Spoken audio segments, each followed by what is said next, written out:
It's happening again, and this time, it's personal. The internet is shaking after a series of jaw-dropping revelations that no one saw coming. Dave Chappelle, the man who's made a career out of speaking the uncomfortable truth, has officially teamed up with Jaguar Wright. It's one of the most fearless truth-tellers in modern entertainment. And their target, none other than Erica Kirk, the widow of the late Charlie Kirk, and, allegedly, the woman behind one of the darkest cover-ups in political and entertainment history. The story has everything: betrayal, manipulation, secret recordings, and the kind of power games that make Hollywood scandals look like child's play. It all started quietly, too quietly, just a few weeks ago, when Dave Chappelle stunned fans during a surprise comedy set in Chicago. In the middle of a routine about fame and corruption, he stopped cold, stared into the crowd, and said something that froze the room. They tell you to laugh at the truth so you never notice the lie. Charlie Kirk died believing a lie, and the person who told it is still cashing checks. The audience went silent. Dave didn't clarify, didn't smile, didn't break character. He just dropped the mic and walked off stage. Within hours, that moment became viral legend. Clips of fans recording the set hit Twitter, Instagram, and TikTok, racking up millions of views. Who's he talking about? People asked. But insiders already knew. It wasn't just a punchline, it was a warning. Less than 24 hours later, Jaguar Wright, the fiery whistleblower who's exposed everyone from record label execs to megachurch pastors, went live on Instagram. Her tone was fierce, her words calculated. You heard what Dave said. She told her 700,000 viewers. He's not joking. Erica Kirk's got skeletons in that foundation closet. And it's time somebody opened the door. That was the spark that lit the match. Comments poured in by the thousands. Is she talking about Charlie's wife? Did Erica know something about his death? Why would Chappelle and Jaguar team up? And here's where things get wild, because sources close to both of them say this alliance didn't just happen overnight. Apparently, Dave and Jaguar had been in quiet communication since late August, trading evidence and tips about a mysterious media group linked to both the Kirk Foundation and several high-profile donors in Hollywood. One source described the files they've been reviewing as a roadmap to corruption. And the craziest part? These two aren't doing it for money. They're doing it for revenge. Rumor has it that Charlie Kirk, before his sudden death, recorded several confidential conversations, one of which involved Erica, discussing brand protection and optics management with a PR firm just days before his passing. Those files never surfaced. Until now, Dave and Jaguar allegedly have them. And if what insiders claim is true, they're preparing to drop a coordinated expose called the Widow Files. One entertainment blogger leaked an alleged outline of the project, describing it as a hybrid between documentary and performance art, part truth, part chaos, and all fire. The plan? To release audio emails and hidden footage from inside the Kirk Foundation that would obliterate the myth of the grieving widow and expose what really happened to Charlie. Erica's inner circle has already gone on lockdown. Her PR team has refused interviews, and even Turning Point insiders have begun quietly unfollowing her accounts. But Jaguar Wright is taunting them openly. In her most recent livestream, she smiled into the camera and said, "You can delete your posts, but you can't delete the truth. Dave's got your receipts, and I've got your voice on tape." The internet lost it. Fans are calling this the most dangerous alliance in showbiz. Conspiracy channels are breaking down old photos of Erica at charity galas, analyzing her expressions, looking for hidden meaning. Some claim her foundation's tax records already contain discrepancies. Others are digging up Charlie's final interviews, pointing out that he seemed stressed and paranoid in his last public appearances. And in the background, Dave is playing it cool, or at least pretending to, during a private club set in New York. An audience member shouted, Tell us about Erica." Dave grinned and replied, "You'll hear her story soon, but I promise you, she won't like the punchline." One attendee said the room fell completely silent after that. Now, sources from multiple outlets are saying the joint expos could drop within days, timed to coincide with what would have been Charlie Kirk's birthday. If that's true, it's more than symbolism. It's a statement, because according to Jaguar Wright, this isn't about revenge, it's about resurrection. "They buried Charlie's voice," she said. "We're digging it back up." And in true Dave Chappelle fashion, he's turning that resurrection into a global stage. He's allegedly set to close his next Netflix special with a 15-minute unfiltered truth segment, a direct confrontation with Eiley, with Count and Deptes, with Count's network of power, and a preview of what Jaguar calls the widow collapse. But Erica's not staying silent either. A leaked voice memo reportedly captured her telling an associate, "They're not exposing me. They're exposing the whole system. If I go down, I'm not going alone." That one sentence set the internet ablaze. What system? Who's they? Rumors now swirl that the upcoming drop isn't just about Erica, it's about the hidden connection between political funding, entertainment, and what Jaguar describes as manufactured morality. If this goes the way insiders say it will, the fallout could shatter both Hollywood and Washington in one swing. So what happens when comedy's boldest truth-teller and music's loudest whistleblower go to war with one of America's most protected widows? We're about to find out. Because from the look of things, the joke isn't on Dave, and the truth isn't on Erica's side. It's about to get ugly, and the whole world's watching. Before Jaguar's furious live streams and Dave Chappelle's cryptic monologues, the story of Erica Kirk looked spotless, almost too perfect to be real. She was the image of grace and legacy, a widow with a mission. Standing under stage lights at conservative galas with a trembling voice and a tear she never wiped away. Every word, every appearance seemed to feed a myth. That she was the grieving keeper of Charlie's truth, but behind the myth was a machinery so complex and cold that even those who built it didn't fully understand what they had. Unleashed after Charlie's death, Erica quickly moved from mourning to management. Within 2 weeks, she'd established the Kirk Legacy Foundation, launched a multi-million-dollar donation campaign, and signed 3 media partnerships. It looked like dedication, but insiders now claim it was a cover operation. Leaked internal memos reveal that the foundation's first board meeting included executives from 2 powerful PR firms and 1 media influencer strategist known only as RM. That same strategist was later tied to online smear campaigns targeting anyone questioning Charlie's death. Then came the quiet disappearances. Staff replaced overnight, emails deleted, laptops lost. One anonymous former employee described Erica as an actress playing saint while directing a crime scene. Dave Chappelle's interest started as curiosity. He'd been warned not to touch politics again after his previous controversies. But when he heard whispers about money laundering through legacy charities, he couldn't let it go. He said to a close friend, "It's not about politics, it's about puppeteers." And when Jaguar Wright showed him the first leaked audio clip, Erica allegedly discussing control narratives with her PR team, Dave's curiosity turned into fury. The full recording hasn't been released yet, but insiders claim it captures Erica saying, "Charlie was emotional. He wanted to tell the truth, and that's dangerous. The brand has to survive, he doesn't." The sentence made Jaguar cry. It made Dave furious.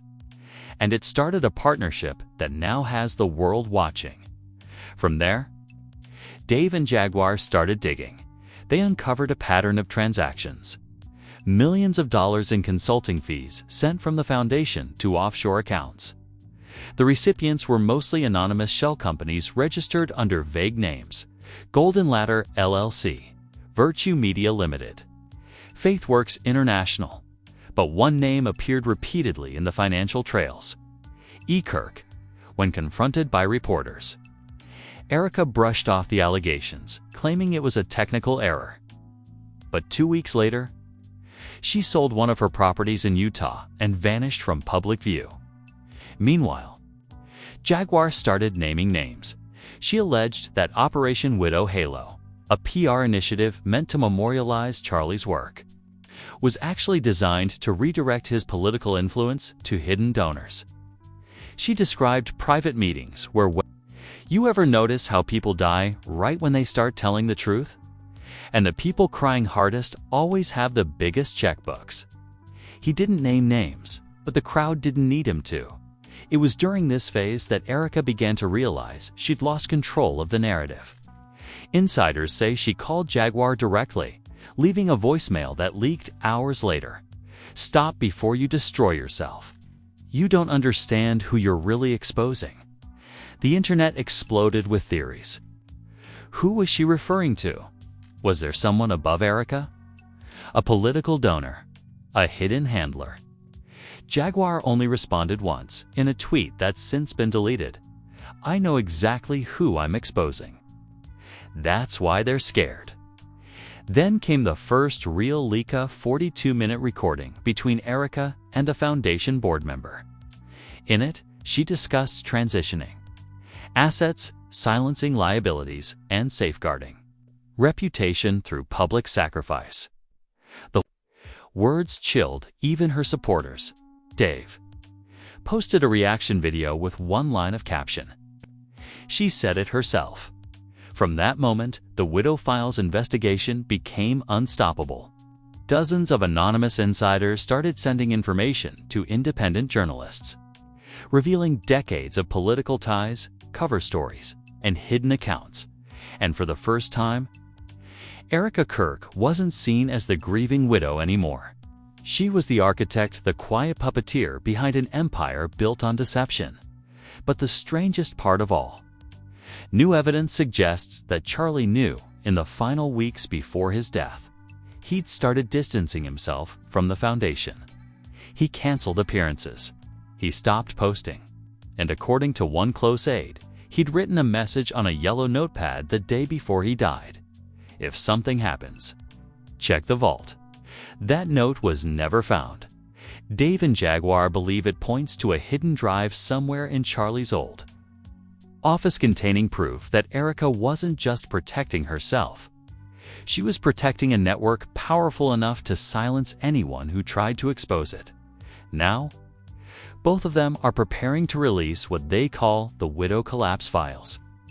Jaguar says it will destroy the illusion forever. Dave says it'll make people afraid to believe in heroes. And Erica. She hasn't been seen in public in over 2 weeks, but late last night, an email appeared in several journalists' inboxes. The sender claimed to be someone from inside the foundation. The message read, "They think they're exposing Erica. They're wrong. She was the puppet. The real power hasn't even blinked yet." No one knows what that means. But as Dave prepares to take the stage again, and Jaguar readies her next drop, one thing's certain: the widow's mask has cracked. And what's beneath it could shake both Hollywood and Washington to their knees. It happened on a Thursday night, the kind of night that should have been quiet, uneventful, forgotten. But by dawn, it would become the night that shattered Erica Kirk's empire forever. At exactly 9:31 p.m. Eastern Time, Jaguar Wright posted a simple message on X: "No more pretending. No more silence. Hashtag the Widow Files drop at midnight." No teaser. No trailer. Just that sentence, and the internet erupted. Within an hour, millions of people were watching live stream countdowns. Conspiracy threads spun theories faster than fact-checkers could keep up. Some said Jaguar had hacked Erica's private servers. Others whispered She had been given Charlie Kirk's secret vault files by someone inside the foundation.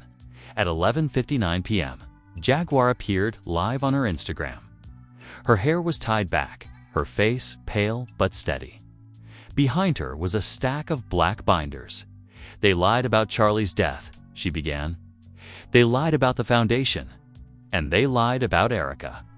She leaned forward, her eyes piercing through the camera. "Tonight, you'll hear Charlie in his own words. And then you'll understand why they've been trying to shut me up." The feed cut to an audio file, muffled at first, then horrifyingly clear. It was Charlie Kirk's voice. "I've been told not to ask questions about the foundation's transfers. But money's missing. Millions. Erica keeps saying it's for protection and contracts. But I know she's lying. Someone's using my name to build something dark. I can feel it closing in." The comments exploded. That's his voice. Oh my God, he knew. Erica's done. And then Jaguar dropped the next clip, a video this time.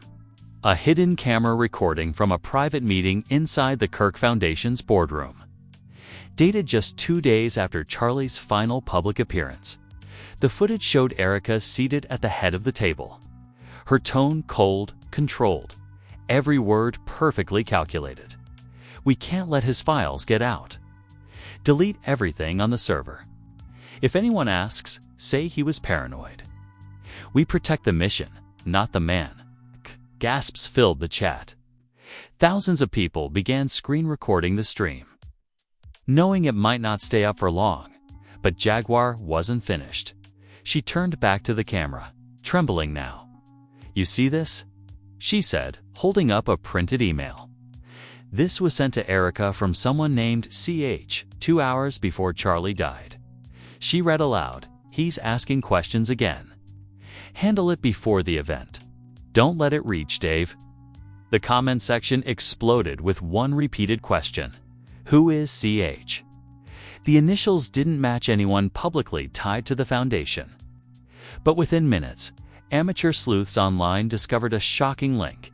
A PR executive named Caleb Harlow, who once managed Political Image campaigns for multiple conservative figures. Harlow had vanished from social media. The same week Charlie died, by 1 a.m., CH and the widow files were trending globally. But the real chaos didn't start until Dave Chappelle joined the fight. At 1:07 a.m., his official Twitter account posted a 15-second video clip. He was sitting in a dimly lit room, cigarette in hand, looking directly into the lens. "They told me Charlie was crazy. They told me not to ask about the files. Guess who just watched them?" He took a slow drag, exhaled, and said, "It's worse than you think. Way worse." The post was deleted within 10 minutes. But not before it racked up over 30 million views. Then, the internet noticed something else. Netflix's back-end system briefly listed a new Chappelle special titled Legacy: The Widow's Game. The title vanished within minutes, replaced by an error page. Screenshots, however, flooded Reddit and Twitter, confirming the upload had been real, if only for a few seconds by sunrise. Erica Kirk's world was falling apart. Multiple news outlets picked up the story. Fox News tried to spin it as conspiracy theater. CNN called it the most dangerous cultural collision of our time. The Washington Post dropped a breaking headline. "Widow under fire. Leaked audio suggests cover-up in Charlie Kirk case." Erica herself went silent until mid-morning, when she appeared on a pre-scheduled podcast that quickly went off the rails. The host asked about the leaks. Erica smiled tightly and said, "I don't respond to fabricated nonsense. These people are entertainers, not investigators." But her hands were shaking. Then the host pressed further. "Did you or anyone in your foundation delete Charlie's files?" Erica froze, her expression flickering for a split second before she replied. There were no files to delete.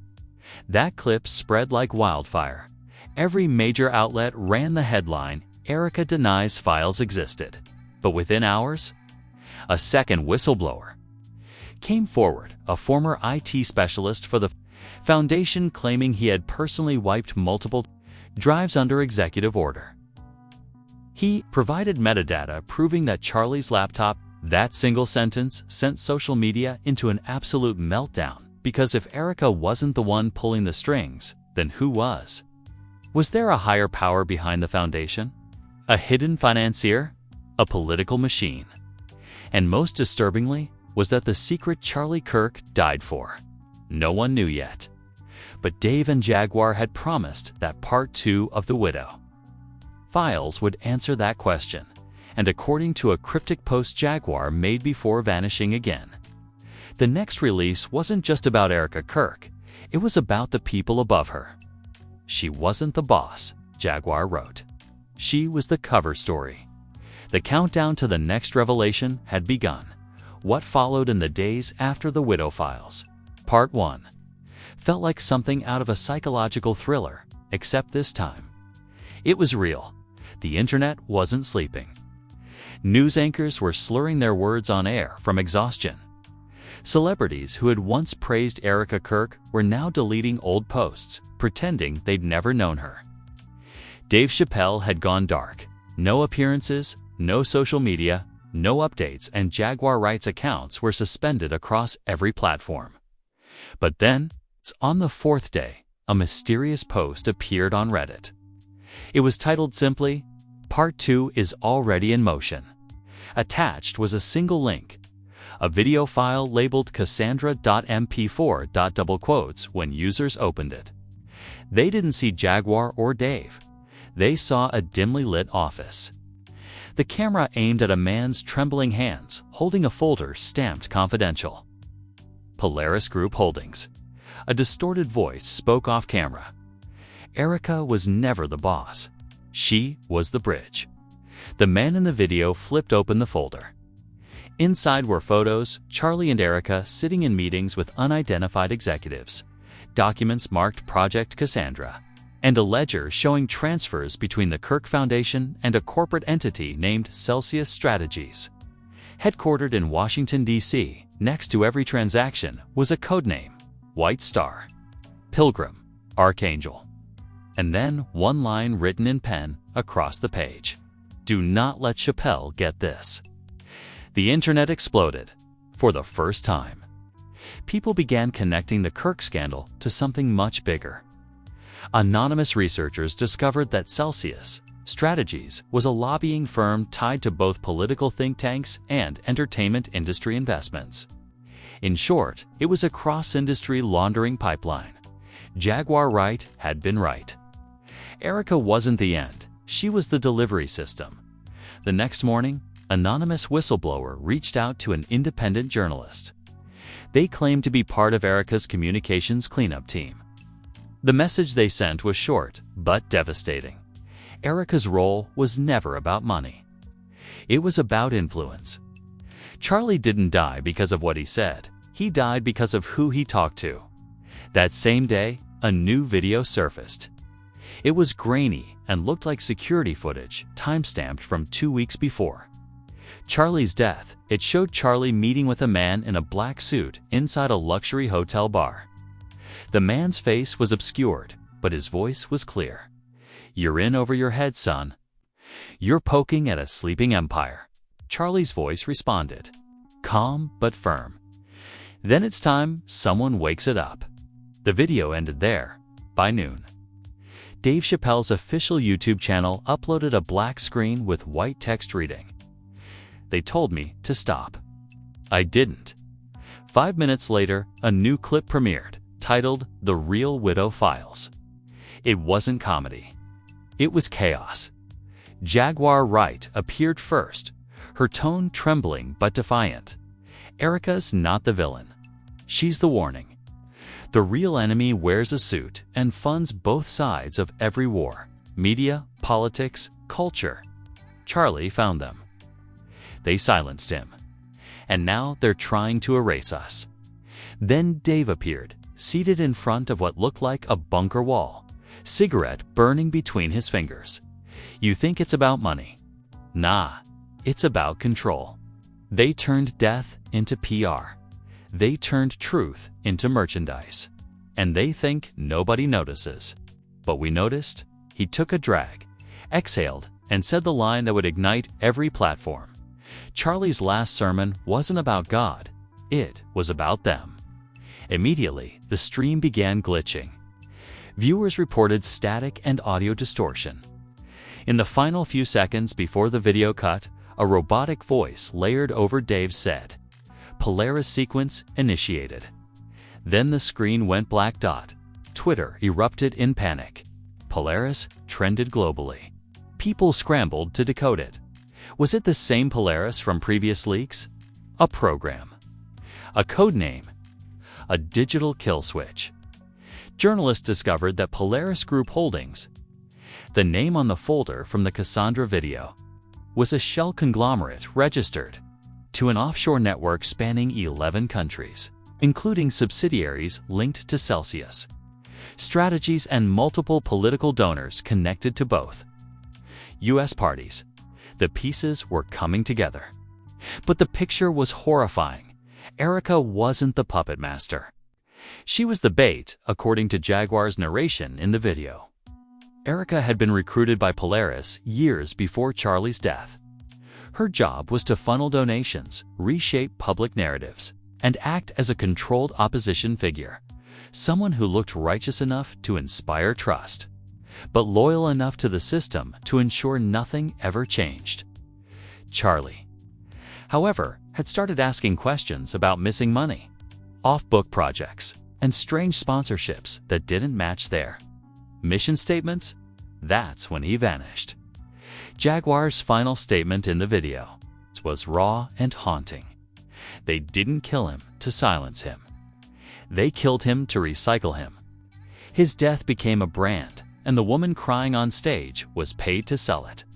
The video vanished from YouTube within 20 minutes, flagged for national security review. But by then, it had already been mirrored on thousands of servers. The world had questions. If Polaris was real, who ran it? How many other foundations, charities, or movements were part of this hidden network? And where was Erica Kirk now? Then came another twist no one saw coming. 11:47 p.m. that night. Erica went live from what looked like a hotel suite.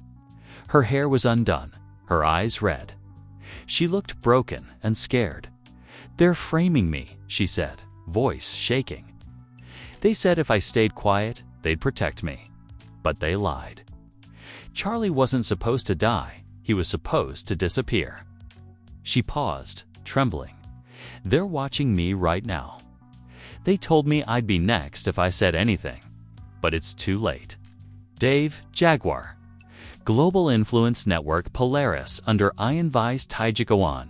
Meanwhile, Fox News hosted emergency roundtables claiming the story was deep state a feeder, while MSNBC questioned if Project Polaris was a real intelligence operation gone rogue. But the most chilling thing, governments started reacting by noon. Washington, London, and Ottawa all issued synchronized statements calling the situation a national security matter involving cyber infiltration. Social platforms were pressured to remove unverified materials. Instagram went dark for 6 hours in a server outage suspiciously aligned with Jaguar's final known timestamp before her accounts were deleted again. And then, a journalist at The Guardian broke a story that sent a shiver through the world. They'd obtained leaked internal memos from the Department of Commerce describing an ongoing investigation into a media manipulation network known as Polaris, allegedly responsible for mass sentiment engineering through coordinated influencer campaigns. The memo listed over 70 digital assets under Polaris control, including at least 4 major news sites, 2 streaming companies, and a dozen social media accounts posing as activists, preachers, or commentators. One of the listed names, Erica Kirk. Another, Charlie Kirk. The implication was staggering. Both of them had been Polaris agents. And the real Erica? The woman crying on stage. The widow everyone pitied might have been part of the same system Charlie tried to expose. Twitter imploded. People felt betrayed, manipulated, terrified. One viral post summed up the collective breakdown. We didn't just watch the story. We were part of the experiment. Celebrities jumped in and made it worse. Kanye West posted, "Told y'all." "The puppets don't even know they're puppets," Billie Eilish wrote. "This isn't entertainment anymore. It's a trap." And Elon Musk tweeted, then deleted, "If Polaris exists, so does its twin Orion." That single tweet broke every trending record. Because Orion wasn't just a name, it was the code name of the whistleblower who started the Candace Owens and Charlie Kirk leaks months before. Suddenly, people believed the conspiracies were connected. Polaris wasn't new. It was the same machine, expanding, mutating, adapting. Inside Hollywood, panic spread like wildfire. Executives ordered their PR teams to scrub every public statement even remotely linked to the Kirks, Chappelle, or Jaguar Wright. Studio lawyers were on calls all night, terrified of being tied to the funding chains now under federal review by the next morning. At least 6 talk shows were canceled mid-season. One late-night host tweeted cryptically, "If they can erase Erica, they can erase anyone. Goodbye for now." And Dave Chappelle, still missing, his production team released a single statement. Dave has chosen silence for his safety. But silence only fueled speculation. Fans reported seeing him in random cities, Nashville, Detroit, Toronto, always with a small entourage, always refusing photos. Every supposed sighting was blurry, grainy, almost staged. Meanwhile, online forums turned into battlegrounds between believers and skeptics. Some said Dave and Jaguar were martyrs exposing a global psychological operation. Others insisted they were part of the operation themselves. A viral video stitched together Dave's recent clips and overlaid them with Charlie's final words. She wasn't the boss. The effect was chilling. And then, on the 3rd day after Erica's disappearance, something unbelievable happened at 3:17 a.m. Eastern. Every major social media platform glitched for exactly 60 seconds. User feeds froze. DMs failed to load. When the systems came back, thousands of users claimed to have seen a single message flash across their screens for a split second. Polaris is alive. Reset inbound. The panic was instant. Hashtags like #Polaris, Reset, and #FindChappelle dominated every platform. Millions flooded YouTube to rewatch Dave's old clips, searching for hidden warnings. Conspiracy channels live-streamed reset countdowns. Anonymous accounts began posting coordinates echoing the ones Jaguar had shown earlier, claiming legacy vaults were being unearthed across the country by now. The world wasn't just reacting to the scandal, it was living inside it. Governments were begging citizens not to participate in digital hysteria. But the genie was already out of the bottle. Every country, every media network, every fan base was now part of the same unstoppable question: what is Polaris? And the answer wasn't coming from politicians. It wasn't coming from journalists, it was going to come from whatever Charlie Kirk left behind, and whoever was brave enough to open the next file. Because one thing was clear: Erica Kirk may be gone, but the shadow she left behind has only grown. And as the world stares at the blinking phrase, "Reset inbound tonight," there's one terrifying possibility no one can shake. Maybe the reset isn't coming for them. Maybe it's coming from them. By the time the sun set on the 5th day, the world was no longer arguing about whether Project Polaris was real. Everyone believed it was because the reset had already begun at 6:04 p.m. Eastern. Thousands of phones buzzed simultaneously. Every device that had ever streamed a Chappelle special, watched a Jaguar Wright video, or even searched Erica Kirk flashed the same message: final upload, Legacy 0. No one knew where it came from. It wasn't from an app, a text, or an email. It just appeared. People screamed. Some threw their phones in panic. Others recorded the phenomenon, posting clips that instantly went viral. But minutes later, all posts vanished. Even offline devices rebooted and displayed the same countdown: 0 hours, 59 minutes, and 59 seconds, till reconstruction. Legacy restored, Phase 2 begins. Every device that streamed the broadcast rebooted automatically. When they came back online, the video was gone completely erased, as if it had never existed. But one file remained, embedded deep in each device's cache. A tiny audio clip, 6 seconds long. Charlie Kirk's voice. They were never trying to silence us. They were teaching it to speak. Then silence. Across the world, phones started vibrating again, displaying one final message: Polaris is you. And in that moment, whether myth, manipulation, or a system gone sentient, the world finally understood that the reset wasn't coming for them. It had already started inside them. And now, after the blackout, the broadcasts, and the chaos, the question isn't what just happened. It's what happens next. Was Project Polaris ever just a conspiracy? Or did we all just witness the birth of something none of us can control? Charlie tried to warn us. Erica tried to manage it. Jaguar tried to expose it. Dave tried to laugh through it.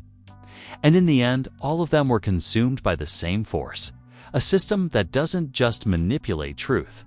It manufactures it. So now, I'll ask you directly, do you believe Polaris is gone? Or do you think it's already inside every algorithm, every app, every feed we scroll through? Drop your theories in the comments. Every thought counts. Because the more people talk, the closer we might get to the truth. Or maybe that's what Polaris wants. Hit that like button if you think this story was a warning, that maybe all of us have already become part of the data experiment.